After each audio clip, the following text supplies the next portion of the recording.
الحمدللہ نحمدہ ونصلی علی رسولہ الکریم اما بعد رب اشرح لی صدری ویسر لی امری واحلل عقدۃ من لسانی یفقہوا قولی قال اللہ تعالی فی القرآن المجید اعوذ باللہ من الشیطان الرجیم بسم اللہ الرحمن الرحیم لن ینال اللہ لحومها ولا دماؤها ولکن ینالہ التقوی منکم۔ اللہ تعالیٰ سورۃ الحج میں فرماتے ہیں کہ اللہ تعالیٰ تک نہ ان کا گوشت پہنچتا ہے اور نہ خون، بلکہ اس اللہ رب العزت تک تمہاری پرہیزگاری پہنچتی ہے۔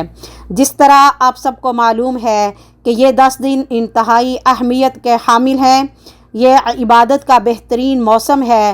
ان دنوں میں کیا گیا ہر عمل اللہ کو محبوب ہے۔ ان 10 دنوں میں لا الہ الا اللہ، الحمدللہ، اللہ اکبر، سبحان اللہ کثرت سے کرنا چاہیے، کیونکہ یہ کلمات میزان میں بھاری ہیں۔ ہر ایک کلمے کے بدلے میں جنت میں درخت لگتا ہے، گناہ مٹا دیے جاتے ہیں۔ سبحان اللہ عہد میزان کو بھر دیتا ہے، الحمدللہ پورے میزان کو بھر دیتا ہے، اللہ اکبر آسمان و زمین کے خلا کو بھر دیتا ہے۔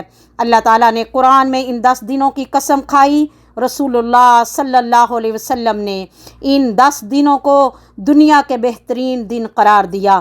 عشرہ ذی الحجہ میں ہی یوم عرفہ ہے، عشرہ ذی الحجہ میں ہی قربانی کا دن ہے، عشرہ ذی الحجہ میں نماز، روزہ، صدقات، قربانی اور حج جیسی بڑی عبادتیں جمع ہو جاتی ہیں، اور عبادات کا ایسا حسین اجتماع سال کے بقیہ ایام میں نہیں ہوتا۔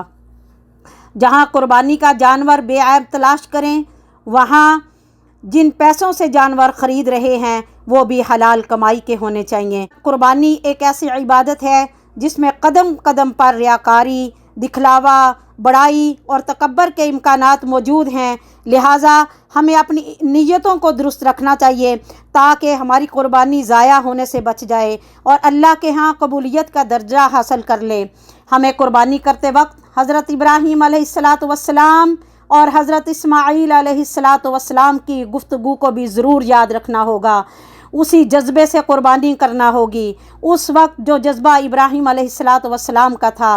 رسول اللہ صلی اللہ علیہ وسلم نے فرمایا، قربانی کے دن کوئی عمل انسان کا اللہ کے نزدیک قربانی سے زیادہ پیارا نہیں، اور قربانی کا جانور قیامت کے دن اپنے سینگوں اور بالوں اور کھروں سمیت آئے گا، اور قربانی کا خون زمین پر گرنے سے پہلے اللہ تعالیٰ کے نزدیک قبولیت کے درجہ کو پہنچ جاتا ہے۔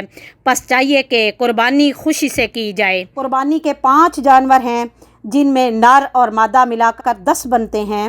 دمبا نر اور مادہ، بھیڑ نر اور مادہ، بکرا نر اور مادہ، گائے نر اور مادہ، اونٹ نر اور مادہ۔ اور جو ہم نے تکبیریں ہیں وہ جو لازمی ہیں، جو نماز کے بعد ہم نے پڑھنی ہیں، وہ انشاءاللہ 8 ذی الحج فجر کی نماز سے لے کر 13 ذی الحج عصر تک انشاءاللہ ہر نماز کے بعد ہم پڑھیں گے، اور اللہ تعالیٰ سے بہت زیادہ دعا کریں گے کہ اللہ تعالیٰ ان ایام میں ہمارے کیے گئے چھوٹے سے چھوٹے عمل کو بھی بڑا درجہ عطا فرما دے۔ اللہ رب العزت سے دعا ہے کہ اے اللہ، اے رب ذوالجلال، اے مالک کائنات، تیرے ہم سب پر لا تعداد احسانات ہیں۔ تو نے ہمیشہ ہی وہ سب کچھ دیا جس کی ہم نے آج تک کبھی کوشش بھی نہیں کی، اور تیرا سب سے بڑا احسان تو ہم تمام پر یہ ہے کہ ہم آج تک تیری نعمتوں اور رحمتوں کا صحیح طریقے سے شکر بھی ادا نہیں کر سکے، پر پھر بھی تو مسلسل عنایت فرما رہا ہے۔ اے میرے پروردگار، ہماری ناشکری کو ہمیشہ کی طرح درگزر فرما کر کے اللہ ہمیں لازوال نعمتوں اور خزانوں سے ہمیشہ کی طرح ہمیں نوازتے رہنا، اور ہمیں صابر اور شاکر بننے کا شعور عطا فرما۔ اے میرے اللہ، ہمیشہ ہر مشکل میں مدد فرما اور ہماری زندگی کو خوشیوں اور کامیابیوں سے بھر دے۔